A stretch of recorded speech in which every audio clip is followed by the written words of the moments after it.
bismillaahi raxmaani raxiim daawadayaal ku soo dhowaada youtube-ka wararka soomaalida fadlan sabscribe saar like iyo sharetan ha ka iloobin sidoo kalena gambaleelka furo qodobada ugu waaweyn oo idin hayna daawadayaal waxaa ka mid ah siyaasiyiinta iyo waliba musharaxiinta ka soo jeeda maamulka Jubbaland ayaa walaac ka muujiyay safarka madaxweynaha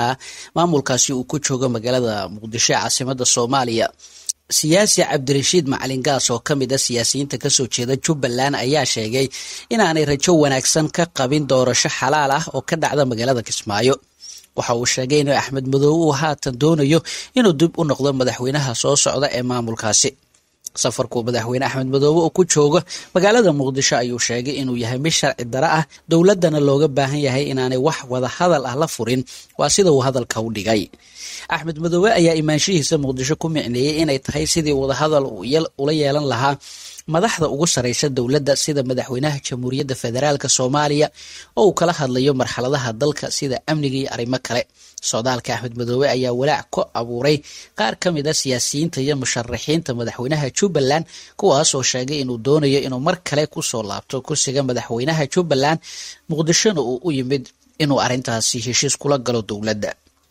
safarka Axmed Madow ayaa daba socdaal dhawaan uu ra'iisul wasaaraha Soomaaliya Xasan Cali Kheyre ku tagay magaalada Kismaayo ee xarunta ku meel gaarka ah ee maamulka Jubbaland dhanka kalena wararka inaga soo gaaraya magaalada Dhuusamareeb ee xarunta gobolka Galgaduudna waxay sheegayaan halkaasi kulan saacado qaatay ay ku wada yeesheen madaxweynaha maamulka Galmudug Axmed Ducaale Geele Xaaf wasiirka arrimaha gudaha ee dowladda federaalka Soomaaliya madaxa xukuumadda maamulkaasi kaasi oo looga hadlayay arrimaha iyo waliba xiisada ka dhaxaysa dowladda federaalka iyo maamulka Galmudug sidii loogu xalin lahaa iyo arrimaha doorashooyinka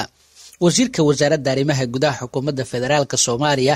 Cabdi Maxamed Sabriye ayaa booqasho ku tagay shalay gelinkii hore ee magaalada Dhuusamareeb ee gobolka Galgaduud iyadoo si weyn loogu soo dhaweeyay halkaasi soo dhaweyn kadib kulamo hordhacayo uu la qaatay madaxweynaha Galmudug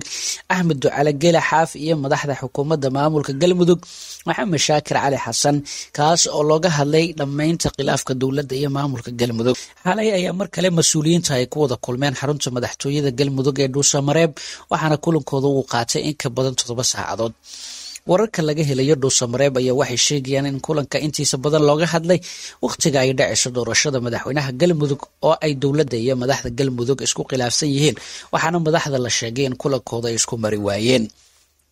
kulamada kadib ayaa la filayaa inay si wada jir ah warbaahinta ula hadlaan wasiirka arrimaha gudaha Soomaaliya Cabdi Maxamed Sabriye madaxweyne Xaaf iyo waliba madaxa xukuumadda maamulka Galmudug hase yeeshee wasiirka arrimaha gudaha uu soo gabagabeeyay safarkiisa Dhuusamareeb kana soo dowlay garoonka Ugaas Nuur ee magaalada Dhuusamareeb ilaa iyo hadda lama oga go'aanada rasmiga ee labada dhinac ay isku afgarteen oo aan warbaahinta loo soo bandhigin balse warar aan helinayo waxay sheegayaan in madaxda Galmudug ay shuruudo adag hordhigeen wasiirka isla markaana ay ula wadaagi doono madaxda dowladda Soomaaliya guud ahaan daawadayaal warkii aad kala socoteen youtube-ka wararka Soomaalida intaas ayaynu ku soo afmeeraynaa